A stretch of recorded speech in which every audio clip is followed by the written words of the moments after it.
안녕하세요. 상수주역입니다. 지금부터 강의를 시작하겠습니다. 오늘의 강의는 주역 25번째 궤인 천내무망궤에 대해서 설명드리겠습니다. 오늘이 네 번째 시간이죠. 마지막 시간입니다. 우리가 지난 시간에 뭘 배웠죠? 지난 시간에는 무망궤의 초효, 2효, 3효에 대한 효사를 공부한 바가 있습니다. 오늘은 4효, 5효, 상효에 대한 효사를 공부하는 시간입니다. 자, 4효, 5효, 상효에 대한 효사에 들어가기 전 궤상을 잠깐 한번 볼까요? 이 궤상을 보면 양, 양, 양으로 구성되어 있습니다.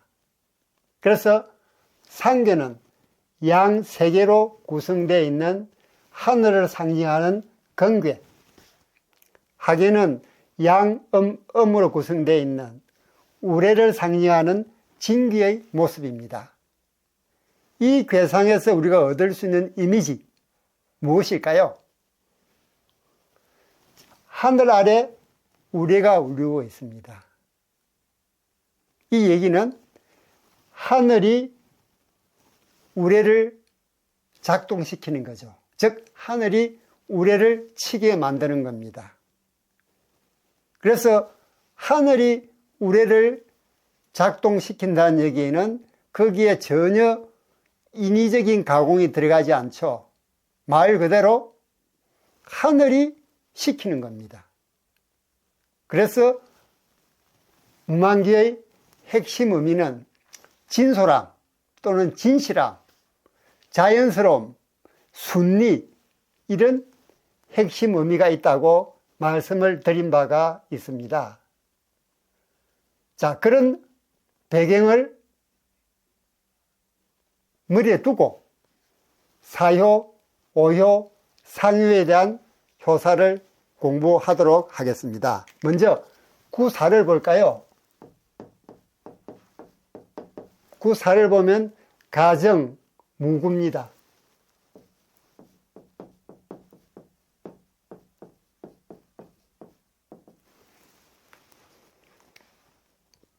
우리말로 번역을 하면 고됨을 지킬 수 있으니 허물이 없다로 해석을 할 수가 있겠습니다. 고됨을 지키니 허물이 없다. 자, 구사를 자세히 보시면 구사는 네 번째 호죠. 즉 짝수 자리입니다. 양효가 와야 됩니까? 음효가 와야 됩니까? 양효가 와야죠. 짝수니까 음효가 와야죠. 양효가 왔습니다. 발음을 얻지 못했죠. 거기다 아래로 정하는 효, 구사와 상응하는 효는 초구입니다. 상궤의 가장 아래 효, 하궤의 가장 아래 효니까 서로 상응하죠. 그런데 양효, 양효입니다. 그러니까 정하지도 않죠. 그럼에도 고됨을 지킬 수 있다고 얘기하는 것은 그나마 구사가 양효이기 때문에 힘이 있는 것이죠. 그래서 고됨을 지킬 수 있다라고 얘기를 하고 있습니다. 더구나 이 구사는 강건함의 대명상이 건궤에 속해 있습니다. 건궤는 강건함의 물상이 있죠. 그래서 구사는 강건한 덕을 가지고 있습니다. 또 구사가 효변하면 상궤는 어떻게 변합니까? 양효가 음효로 변하니까 양, 양이 되죠. 양, 양이 됩니다. 이건 바람을 상징하는 송교가 되죠. 여기에 무슨 물상이 있느냐? 가지런함이 뭐냐? 가지런함.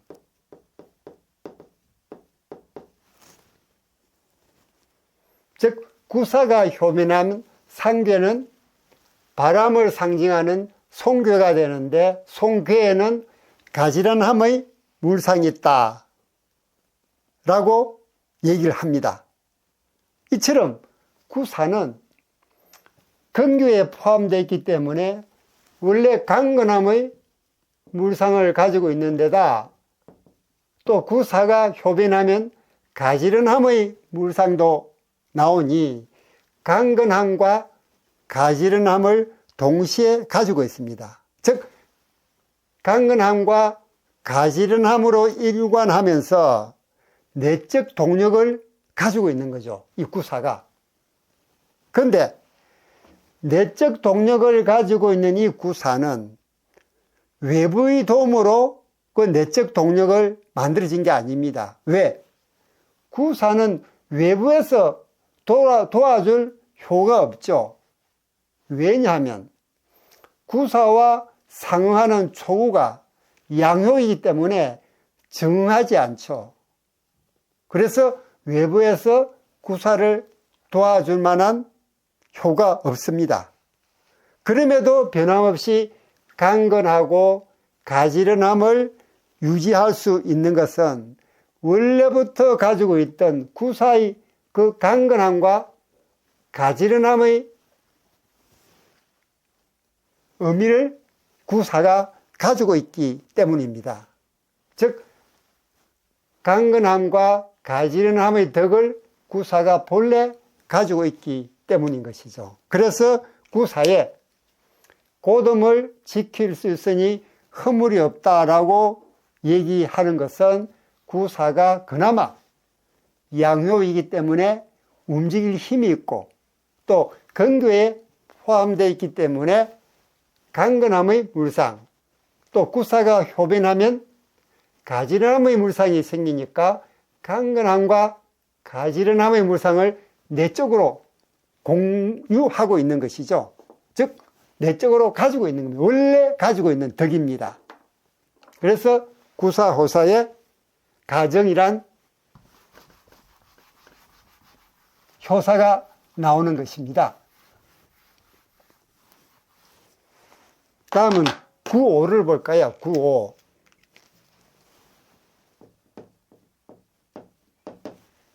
무망지제, 무망지질, 물약유희입니다. 무망지질,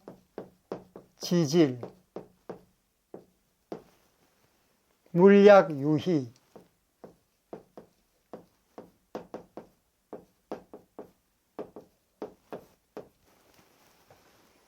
이걸 우리말로 번역을 해볼까요?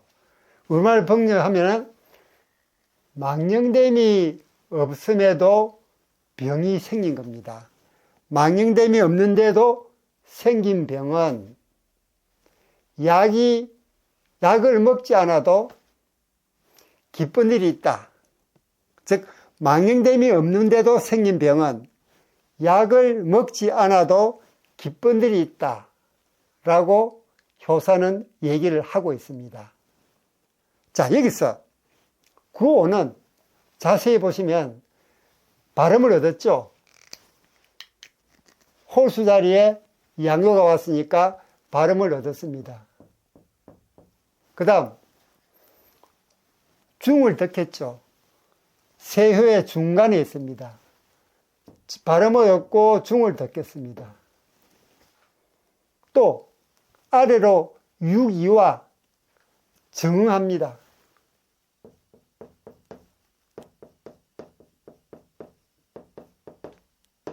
더군다나 구오는 군주의 자리죠.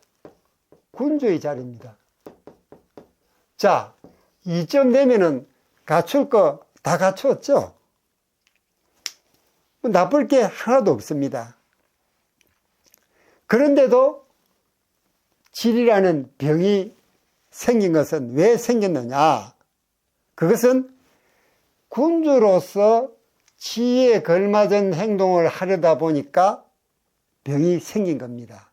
그 외에는 병이 생길 하등의 이유가 없죠. 그 지혜에 걸맞은 행동을 하려다 보니 병이 생긴 것입니다.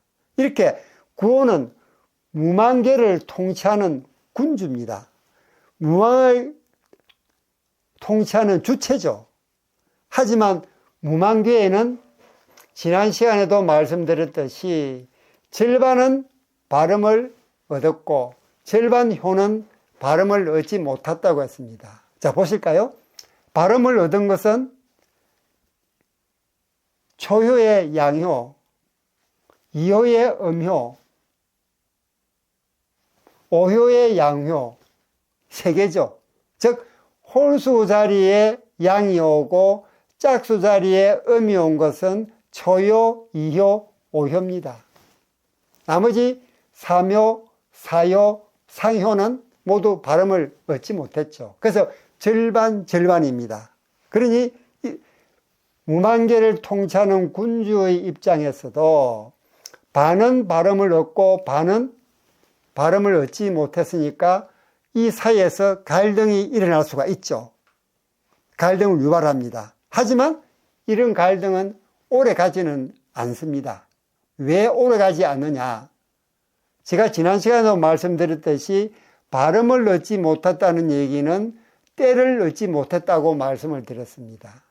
즉 상수조역에서 발음을 얻지 못한 것은 때를 만나지 못한 것입니다. 이 때는 천시이기 때문에 수시로 변하죠. 그래서 언젠가는 때가 변하기 때문에 오래 가지 않고 절로 해소가 된다는 얘기입니다. 이걸 우리가 물상으로 한번 볼까요? 물상으로 보면 이 병은 구호가 효변하면 외호계는 어떻게 됩니까? 외호계는 3효, 4효, 5효로 구성된 게 외호계를 했죠. 3효, 4효, 5효입니다. 그런데 5효가 효변하면 양, 음이 되죠. 양, 음이 됩니다.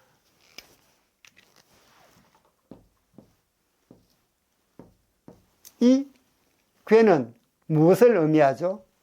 이 괴는 물을 상징하는 감개죠. 여기에는 질병이란, 즉 병이라는 물상이 있습니다. 병. 이 감개에 병이라는 물상이 생깁니다. 즉 3, 4, 5, 3효, 4효, 5효. 5효는 효변한 것이죠. 이 물을 상징하는 감기에는 병이라는 물상이 있다. 또 구호가 효변하면 상계는 어떻게 변합니까? 양효가 음으로 변하니까 양음 양이 되죠. 양음 양이 됩니다. 이 괴는 무엇을 의미하죠? 불을 의미하는 이계가 되죠. 불을 의미하는 이계 또는 니계가 됩니다. 이는 무슨 물상이 있느냐? 마음이라는 물상이죠. 마음. 그러니까 이 병은 마음의 병입니다. 마음의 병. 즉 무만계를 통치하는 군주의 입장에서 반은 발음을 얻고 발음을 얻지 못한 데서 오는 그 갈등, 거기에서 마음의 병이 생긴 것입니다. 따라서 구호는 마음의 병입니다. 이 병은 마음의 병이죠. 그리고 이 병은 이 불을 상징하는 니계에는 마음 외에 또 무슨 물상이 있느냐?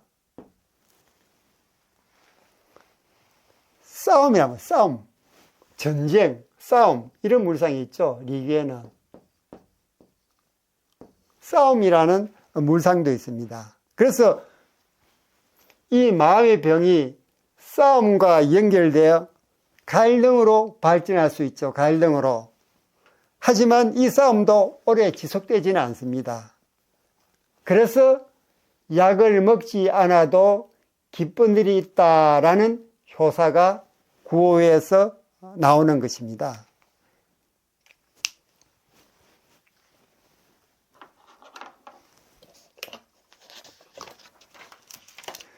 자, 구효사와 관련해서 주역의 또 다른 판본인 초간의 초간.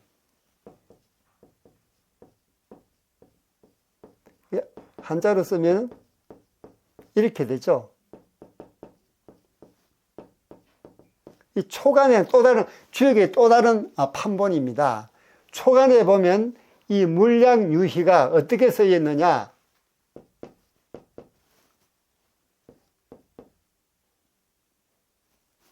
약이죠, 약.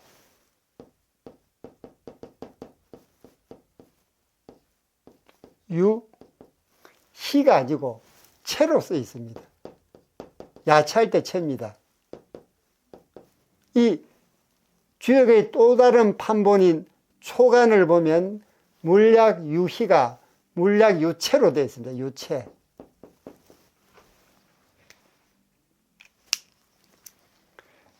그런데 이는 구호의 병이 마음의 병이기 때문에 약을 먹는 것이 아니라 이 야채를 먹어서 기를 북돋아 주면은 이 병은 저절로 낫는다는 것입니다. 주역에는 참고로 이 판본이 여럿 있죠. 백서본도 있고, 이건 비단의 색인 거죠. 백서본. 방금 얘기한 초간본도 있습니다. 초간본. 이렇게 판본이 일설에는 13가지나 있다고 얘기도 합니다. 그 정도로 우리가 배우고 있는 이 주역은 이 판본 중에 가장 대표적인 판본이 되는 것입니다. 또 무만계의 상계 세효는 멈추는 것일까요? 움직이는 것일까요? 양요 세 개가 있는 거로 봐서는 당연히 움직임을 상징하죠. 하지만 이 천내 무만계는 무슨 의미가 있다 그랬죠? 무슨 핵심 의미가 있다고 했습니까? 하늘이 사사로움이 없이 우레를 움직이니 진솔함, 자연스러움, 순리라는 핵심 의미가 있다고 말씀을 드렸습니다. 그래서 이 무만계의 천내 무망은 하괴진이 하늘을 상징하는 상계근으로 나아가는 것이라 그랬죠. 그래서 초구가 중요하다고 말씀드린 것이 초구가 있음으로써 초구가 기초가 되어서 상계로 나아갑니다. 왜 상계로 나아갑니까? 이 상계는 중용에서 말하는 성이 있다 그랬죠. 성.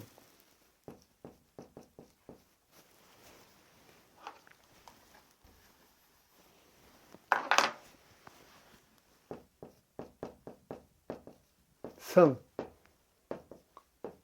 말씀은 더하기 이룰 성이랬습니다. 말한 대로 이룬다. 말한 대로 행동한다. 진솔하다는 얘기죠. 그래서 이 상계가 의미하는 이 성은 움직여서는 안 됩니다. 그 자리를 확고히 지키고 있어야 되죠. 그래서 하괴진이 그 성을 상징하는 근괴 쪽으로 나아가는 이 이미지가 무만기의 이미지라고 말씀을 드렸던 것입니다. 그래서 무만기의 세효는 무망이 멈추는 시기이기 때문에 무망괴가 망령됨이 없음이 여기에 멈추는 시기입니다. 멈추는 시기이기 때문에 길하고 움직이면 흉합니다. 왜? 방금 말씀드렸듯 하늘을 상징하는 근괴는 중용에서 말하는 성, 진솔함을 상징하기 때문에 움직여서는 안 되는 것입니다. 구호는 양효니까 움직이는 효죠. 그러나 정적인 육이와 정하고 있습니다. 음효는 정적이고 양효는 동적이죠. 그래서 구호가 양효이기는 하나 정하는 육이가 음효이기 때문에 이 마음의 병이 그렇게 심하지는 않습니다. 더욱이 발음을 얻고 충을 얻고 아래로 유기와 정응하고 군주의 자리에 있음으로써 능히 이 병을 극복할 수 있는 그런 힘이 있다는 거죠. 또 움직이면 흉함으로 약을 먹는 것도 시도하지 말라고 그럽니다. 물약이죠. 이 물은 하지 말라는 얘기입니다. 약을 먹지 말아도, 약을 먹지 않아도 기쁜 일이 있다라고 얘기한 이유가 바로 거기에 있는 것입니다. 그래서 구호는 중정을 얻고 정응하고 또 군주의 자리에 있습니다만 병이 생긴 것은 괴상에 발음을 얻은 게 3개, 발음을 잃은 게 3개, 그 사이에서 일어나는 갈등, 즉 마음의 병이 생긴 것은 구호가 군주로서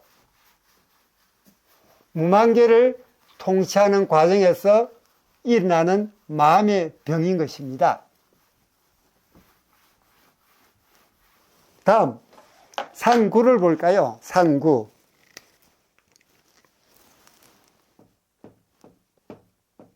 상구는 무망행유생,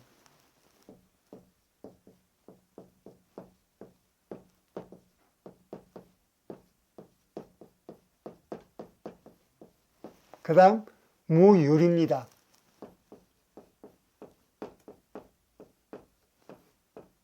우리말로 번역을 하면 어떻게 할 수 있을까요? 망령됨이 없으니 나아가면 지향이 있고 이로운 바가 없다 라고 효사는 해석이 되고 있습니다. 즉 상구는 발음을 잃었죠. 또 무만계의 극한에 처해 있습니다. 지나치게 높은 양효는 더 나갈 자리가 없죠. 그래서 그 명도 이미 다 해봤습니다. 명도 끝난 거죠. 그래서 앞으로 나가면 재앙이 있다고 얘기를 하는 것입니다. 비록 상구와 아래 육삼은 서로 정응하죠. 왜? 아래는 음효이고 상구는 양효이기 때문에 정응하는 관계입니다. 그런데 문제는 육삼도 발음을 얻지 못했죠. 상구도 발음을 얻지 못했습니다. 상구는 음효 자리에 양효가 왔기 때문에 발음을 얻지 못했고, 육삼은 양효 자리에 음효가 왔기 때문에 발음을 얻지 못했습니다. 그래서 위태로운 자리에 있는 거죠.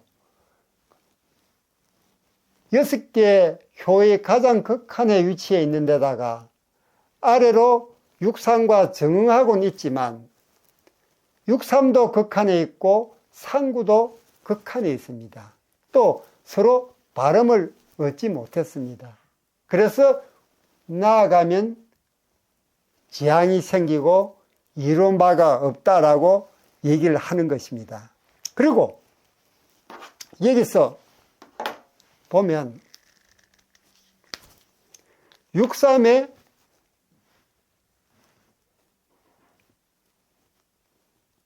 재앙이 나오죠. 망령냉이 없으나 재앙이 생긴다고 했습니다. 그리고 상구에 재앙이 나옵니다. 이렇게 육상과 상구에 모두 재앙이 생기는 것은 이들이 발음을 잃고 발음을 잃었죠. 그죠? 상학의 또 극한에 처해 있습니다. 육삼은 상괴의 극한에 처해 있고 상구는 상괴의 극한에 처해 있습니다. 이런 상황은 의도하지는 않은 것이죠. 의도한 건 아닙니다. 의도하지 않은 상황을 만난 것은 바로 때를 만나지 못했기 때문입니다. 제가 지난 시간에도 말씀드렸듯이 발음을 얻지 못했다는 것은 때를 만나지 못한 것이다 라고 말씀을 드린 바가 있습니다. 물상으로 보면 상구에서 왜 재앙이 나타났을까요? 자, 상구가 효변하면 상괴는 어떻게 변합니까? 음으로 변하죠. 음으로 변합니다. 이건 뭘 의미하죠? 연못을 상징하는 태계죠. 여기에는 무슨 물상이 있느냐? 회손, 회절이라는 물상이 있습니다. 회손, 회절.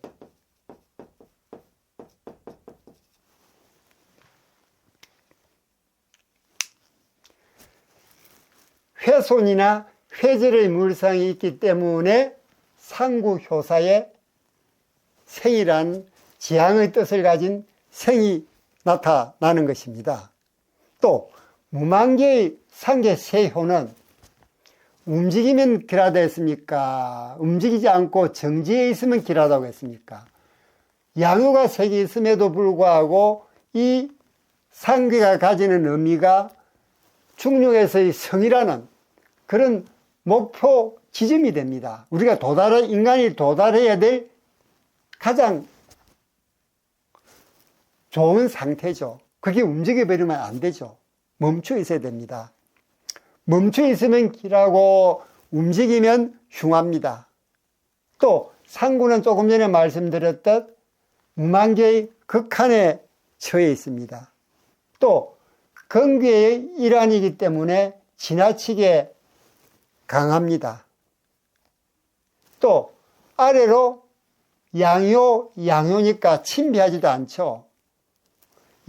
양효, 음효 또는 음효, 양효 효가 다른 것이 연이어 있어야지 그게 친비가 되는, 친하게 되는 것인데 양효와 양효가 서로 배척합니다. 그래서 친비도 갖추지 못했죠.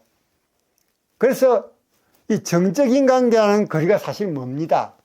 이 상구가 의미하는 바는 양효인데다가 아래로 구오와 친미하지도 않고 아래로 육상과 정하지도 않고 이 근괴 자체가 강건함의 대명사가 되다 보니까 모두가 움직이는 것이 정적인 것과는 거리가 멉니다. 그래서 행유생, 무유리, 나아가면 또는 행하면 재앙이 있고 이로운 바가 없다라고 효사가 얘기를 하고 있는 것입니다. 또 상구가 효변하면 뭐라 그랬죠? 연못을 상징하는 태계가 되면서 회손, 회절의 물상이 있다고 그랬습니다. 이렇게 되면 이제 기존의 원래 상구가 가지고 있던 천명과 천신은 모두 훼손되고 맙니다. 재앙이 따를 수밖에 없죠. 이렇게 우리가 무만기의 사효, 오효, 상효를 공부하면서 인지할 수 있는 부분은 이 상괴가 양효 세계로 되어 있지만 양효 세계가 중요한 것이 아니라 상괴가 의미하는, 즉 중력에서의 성, 진솔함을 의미하는 것이기 때문에 이게 움직여버리면은 밑에서 올라가는 징계는 나갈 방향을 잊어버립니다. 잃어버리죠. 왜? 움직이니까. 그래서 이 부분은 항상 제자리에 유지를 해줘야 된다. 그래서 효 하나하나의 의미보다는 그 세 효가 모여서 이루내는 그 상징적인 의미, 그게 주역에서는 더 중요하다라는 부분을 우리가 사효, 오효, 상효의 효사를 통해서 다시 한번 느낄 수가 있는 것입니다. 이상 무만기의 사효, 오효, 사효에 대해서 설명을 들었습니다. 우리 무만계가 우리에게 알려주는 메시지가 뭐라고 그랬죠? 진솔한, 진실은, 진솔은 가장 단순한 곳에 있다라는 부분을 이 무만괴는 우리에게 알려주고 있다고 말씀을 드렸습니다. 이에 대한 여러분의 의견도 댓글로 남겨주세요. 하나하나 읽어보고 명심하고 반영해서 더 좋은 영상을 만드는데 최선을 다하겠습니다. 여러분들의 좋아요, 구독, 댓글은 제게 큰 힘이 됩니다. 저는 다음 시간에 더 좋은 영상으로 여러분을 찾아뵙도록 하겠습니다. 여러분 안녕.